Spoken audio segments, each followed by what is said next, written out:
বাংলাদেশের হাজার হাজার লাখ লাখ রোজাওয়ালা রোজা আল্লাহ ডাস্টবিনে ফেলে দেবেন। রোজার উদ্দেশ্য তাকওয়া, সে তাকওয়া শিখেনি, তাকওয়া নেইনি।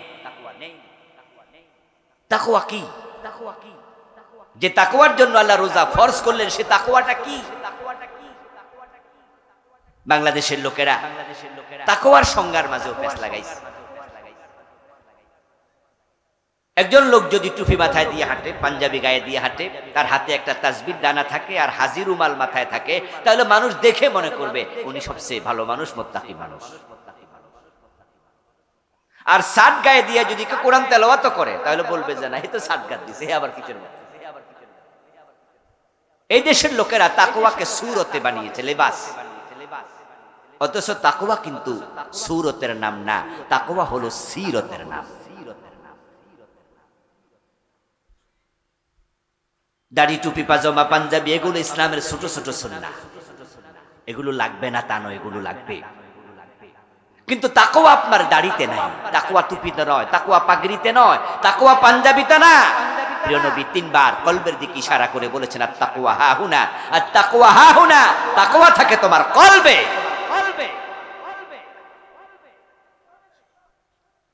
আমার বন্ধু, তাকওয়া কাকে বলে?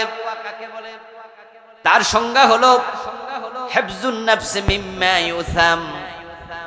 গুনাহ হতে পারে এমন কাজ থেকে নিজেকে বাঁচিয়ে রাখো, এ বাঁচিয়ে রাখার নামই হলো তাকওয়া। গুনাহ থেকে বেঁচে থাকার নাম তাকওয়া। এখন যেই বেটা আমার মতো জুব্বাগাত দিয়ে ওজনে কম দিতেছে, কম দিচ্ছে, মালে বেজাল দিচ্ছে, আপনার মতো টুপি মাথায় দিয়া ওজনে কম দিচ্ছে, ওজনে কম দেয়া কি জায়েজ না হারাম? তাহলে টুপিওয়ালা কি মুত্তাকি? তাকওয়াই বোঝে নাই। লাইসাত তাকওয়া বিসিয়ামিন নাহারি ওয়ালা বিকিয়ামিল লাইল ওয়ালাকিন্নাত তাকওয়া তারকু মা হারামাল্লাহু ওয়া দাউ মা ইফতারাদাল্লাহ।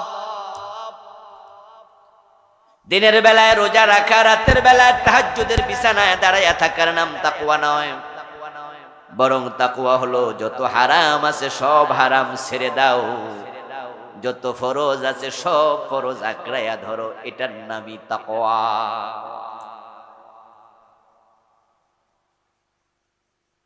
আপনার রোজা, আপনার নামাজ, এটা তাকওয়ার লক্ষণ নয় যদি আপনি অন্য হারামে লিপ্ত থাকেন। বরং তাকওয়া হচ্ছে একটি সমন্বিত বিষয়। যত ফরজ সব ধরো, যত হারাম সব ছাড়ো, তাহলে এটার নাম তাকওয়া। রমাদানের রোজা তাহাজ্জুদ পর্যন্ত পড়ছে, 5 ওয়াক্ত নামাজ তো বটেই, অথচ তার মেয়েটা স্কুলে যায়, বোরকা সিলায়া দেয় না। কলেজে পড়ে নিজের মেয়ে, অফিস আদালতে চাকরি করে নিজের বউ বোরকা ছাড়া অফিসে যায়, মেয়েটা কলেজে যায়, স্কুলে যায়, বেপরদায় মার্কেটিং করতে যায়। এমন রোজাওয়ালা হাজী সাহেব বাংলাদেশে আছে না নাই? তুমি হলা দায়ুস রোজাদার। কি রোজাদার? দায়ুস। আবার বলুন, কি রোজাদার? দায়ুস। কথা কিন্তু আমার না, কথা বিশ্বনবী মুহাম্মদুর রাসূলুল্লাহ সাল্লাল্লাহু আলাইহি ওয়াসাল্লাম। আপনাদের কাছে এবার একটু জবাব চাইবো, দায়ুস কি জান্নাতি না জাহান্নামী? ইয়েস, আর দায়ুস লা ইয়াদখুলুল জান্নাহ, দায়ুস জান্নাতি না। আল্লাহর হাবিব যখন বললেন আর দায়ুস লা ইয়াদখুলুল জান্নাহ, দায়ুস জান্নাতে যাবে না, কোন একজন সাহাবী দাঁড়ালেন, কিলা ইয়া রাসূলুল্লাহ ফামাদ দায়ুস। ও রাসূল, দায়ুস কাকে বলে? আল্লাহর হাবিব বলেন, আল্লাযী লা ইউবালি মান ইয়াদখুলু ফি আহলিহি ফাহুয়া দায়ুস। দায়ুস হলো সেই পুরুষ, মহিলা না। কিন্তু বাংলাদেশে দায়ুস বলে মহিলাকে গালি দেয়। কোন মহিলা উল্টা পাল্টা চললে আরে একটা দায়ুস মহিলা, অথচ দায়ুস হচ্ছে পুরুষের সিগা। আর দায়ুস লা ইয়াদখুল, লা তাদখুল রাসূল বলেন, সিগা মুযাক্কার। আল্লাযী লা ইউবালি মান ইয়াদখুলু ফি আহলি, সে পুরুষ হলো দায়ুস, যে পুরুষ তার পরিবারে কে আসলো কে গেল পরোয়া করে না। তার নিজের মেয়ে খালাতো ভাইয়ের সাথে, মামাতো ভাইয়ের সাথে, শাস্তো ভাইয়ের সাথে আড্ডা দেয়। নিজের বউরা পাশের বাসার দেবরের সাথে গল্প করে আড্ডা দেয়। কোন পুরুষ আসলো এ নিয়ে পরিবারে তার মাথায় ঘামানো নাই।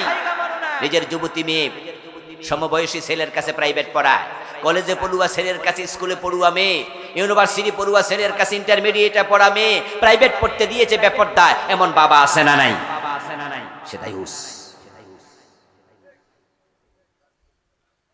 আমার বন্ধু হারাম খাচ্ছেন, ফরজ পরিত্যাগ করছেন, আপনার নাম মুত্তাকির কাতারে আসে নাই। তাকওয়ার তিনটা লেভেল।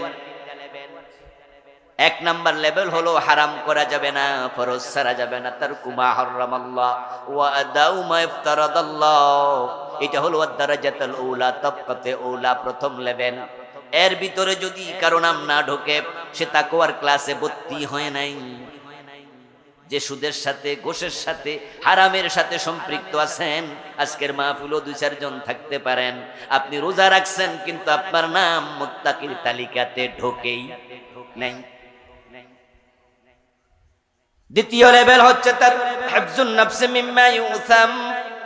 সগীরা গুনাহ করবেন না, কবিরা তো নাই। রমজানে রোজা রেখে টাকনুর নিচে কাপড় পরে রমজানে রোজা রেখে দাড়ি কামায় এমন রোজাদার আছে না নাই? এগুলো সগীরা না, বরং এগুলো কবিরা গুনাহ। সগীরা গুনাহ করা যাবে না। যত গুনাহ আছে সব গুনাহ থেকে নিজেকে বিরত রাখা, এটা হলো তাকওয়ার দ্বিতীয় লেভেল। 3 নাম্বার লেভেল, সর্বোচ্চ পর্যায় হলো তারকু মা লা বাসা বিহি হাযারান লিমা বিহি বাস। গুনাহ তো করবেই না, গুনাহ হতে পারে এমন কাজও করবে না। এই মানে যে পৌঁছে যায় তার জন্য আল্লাহর জান্নাত নিশ্চিত হয়ে যায়। তিলকাল জান্নাতুল্লাতী নুরিসু মিন ইবাদিনা মান কানা তাকিয়্যা। আল্লাহ তাআলা বলতেছেন, আমি আমার মুত্তাকি বান্দার জন্য আমার জান্নাত বানায়া রাখছি। এই মানের মুত্তাকি হওয়ার জন্য আপনি যদি রোজা রাখা শুরু করে দেন,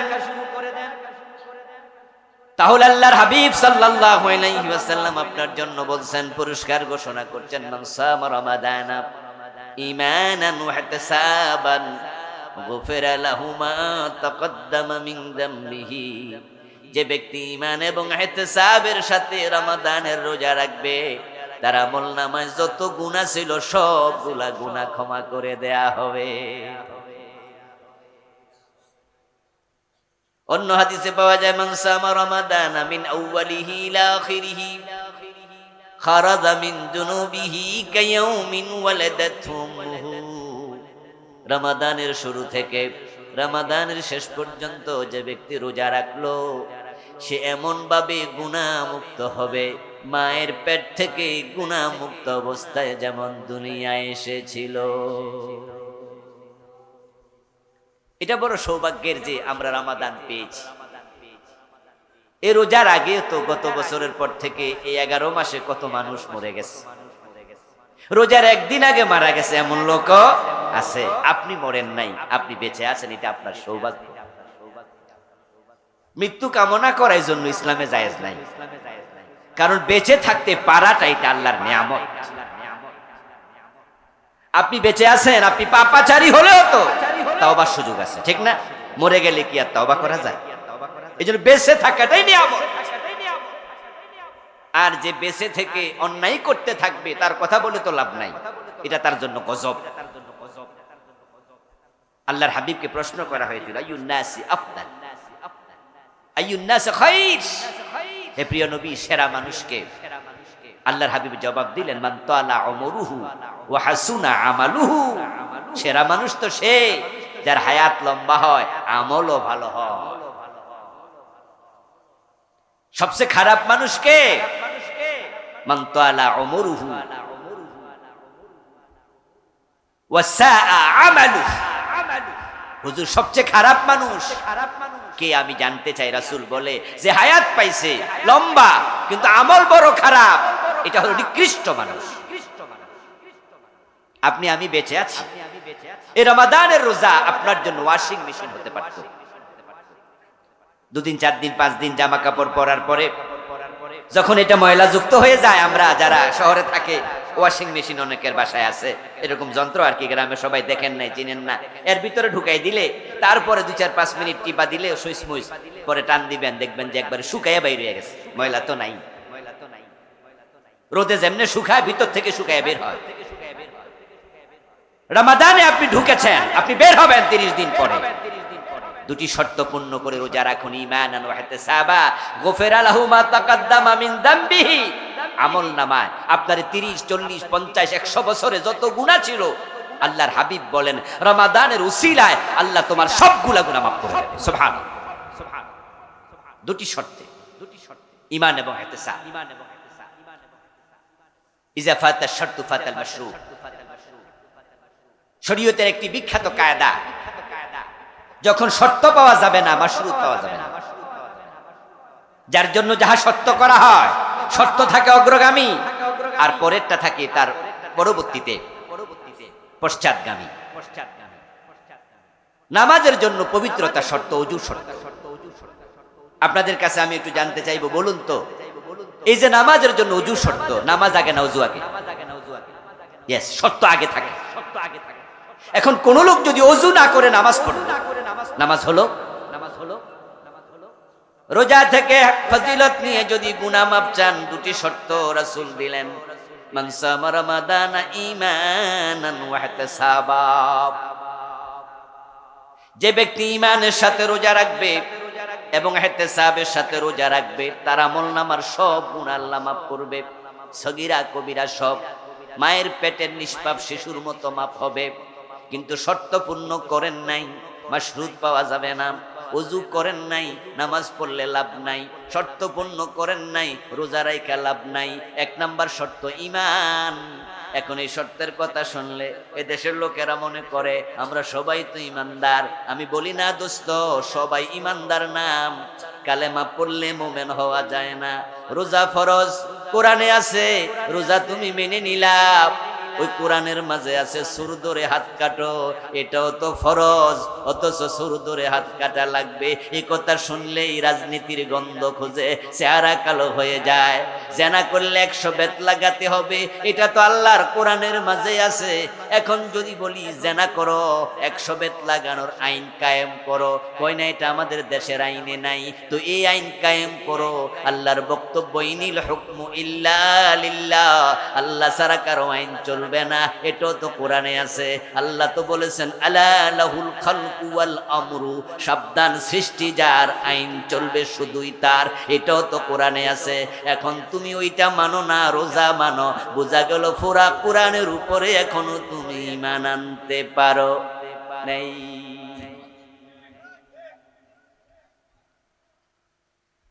আর ভালো করে শুনুন প্রিয় ভাই, ঈমান কখনো আংশিক হয় না, আমল আংশিক হয়। আবার বলছে শুনুন, ঈমান কখনো আংশিক হয় না। ঈমান হলো পূর্ণ একটি জিনিসের নাম। বিসমিল্লাহর বা থেকে মিনাল জিন্নাতি ওয়ান নাসের সিন পর্যন্ত এই কোরআনে যত হরফ আছে সবগুলো ঈমানের ডিজিট। এই সবটা একসাথে বিশ্বাস করার নাম ঈমান। যদি একটা অক্ষর বাদ দেন আর বাকিটা মানার নামও ঈমান না, এটা কুফর। এই যে আমরা মোবাইল চালাই, আপনার গ্রামীণ ফোন, আপনার টেলিটক, এয়ারটেল, এই সিম যখন কিনতে গেছেন আপনাকে একটা নাম্বার দিছে, সেখানে অক্ষর আছে 11টা। এই 11টা হলো আপনার ডিজিট। এটা কেউ মোবাইলে ঢুকে টিপ মারলে আপনার মোবাইলে রিং কল বেজে উঠবে, রিংটোন বাজবে, কল আসবে। এখন উনি 11টা দিল, আপনি 10টা ঢুকাইয়া কিয়ামত পর্যন্ত টিবেন, একটা বাদ দিছেন, তাই এটাতে রিং কখনোই ঢুকবে না। এটা কোম্পানির নিয়ম। আমার আল্লাহ তাআলা বলছেন আফাতুমিনুনা বিবাদিল কিতাবি ওয়া তাকফুরুনা বিবাদ। আমি যে কিতাব দিলাম, এই কিতাবের কিছু মানবা, কিছু কি মানবা না? সব মানে না, কিছু কিছু মানে। এমন মুসলমান বাংলাদেশে আছে না নাই?